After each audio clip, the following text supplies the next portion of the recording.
a crystal lattice energy Born-Haber cycle problem in your future on, say, an exam, it will almost for certain look like this, where each of these tells you what kind of reaction it is, though you have to write out the reactions, add them up, and solve for the crystal lattice energy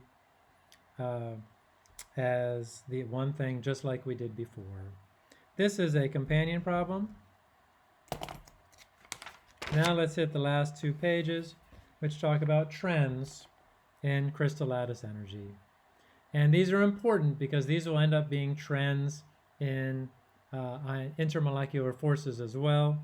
So there are 2 trends. Both of these trends follow something called Coulomb's law.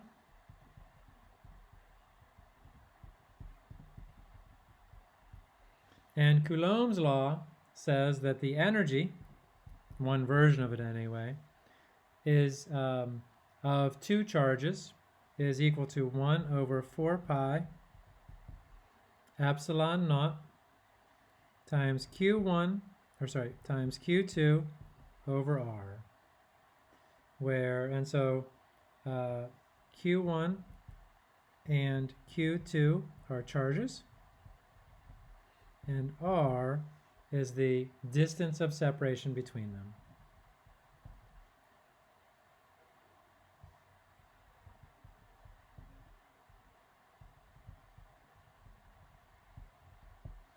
Distance of separation between the charges.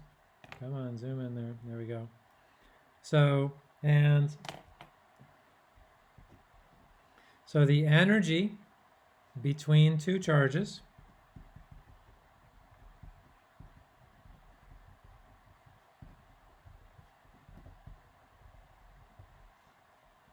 is related to the product of the charges, or is proportional to the product of charges.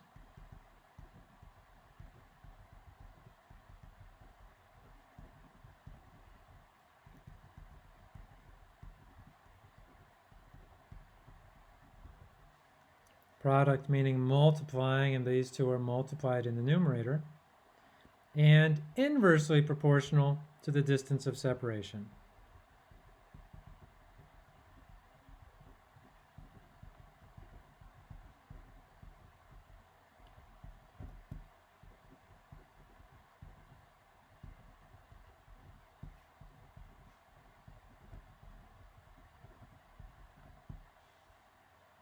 Now, we will not use Coulomb's law directly at all in this class. We'll save that for physics and other classes. What we will, though, is we will use these proportionalities to make statements involving charges and separation that are related to the crystal lattice energies. So, for example, if we now look at delta H crystal lattice energy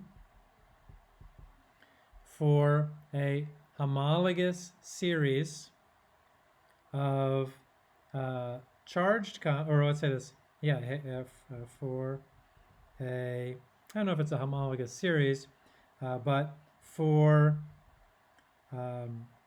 2 ionic compounds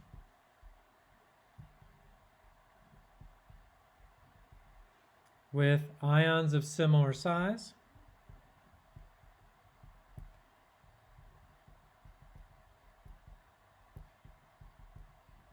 and by ions of similar size, we mean that they will be close to each other on the periodic table, as we've already discussed sizes of atoms, ions, trends in those.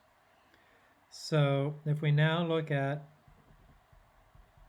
sodium fluoride versus calcium oxide, where the sodium and calcium ions are similar in size, though differently charged, and the same thing can be said for fluoride and oxide. And if we look at their crystal lattice energies obtained by using Born-Haber cycles in kilojoules per mole, and we also look at their product of charges,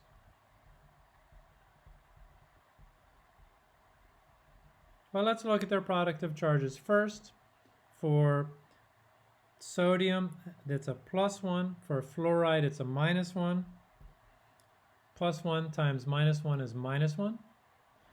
Plus 2 times minus 2 is minus 4. So according to our theory of Coulomb's law, or what I'm proposing as the trends in crystal lattice energy, the crystal lattice energy of calcium oxide should be approximately 4 times larger, and minus 9, 10 for sodium fluoride, and minus 34, 14 for calcium oxide. Not exactly 4 times larger, but approximately. And negative, meaning that these are both attractive terms, and the attraction between calcium and oxide ions is approximately 4 times the attraction between sodium and fluoride ions. So that's trend number 1. We're calling it letter sub 2 here. For the next trend,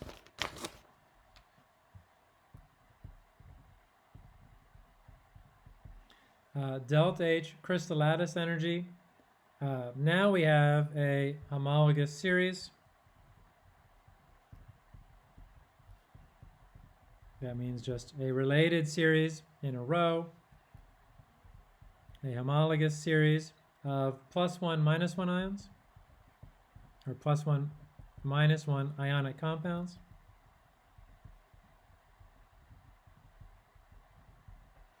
What I mean by that is now we're going to have sodium chloride, potassium chloride, and cesium chloride. And we're going to now look at their delta H crystal lattice energies in kilojoules per mole. And we'll also think about the sizes of these atoms and ions. So as you move down the row, the ions get bigger, and that means that the distance of separation between the charge gets bigger. So we'll put these in a minute. As you move to the right, the cation gets bigger.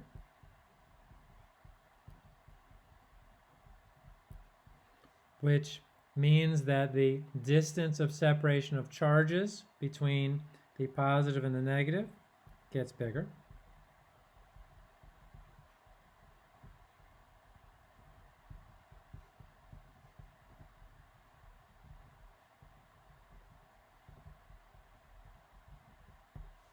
Which means that the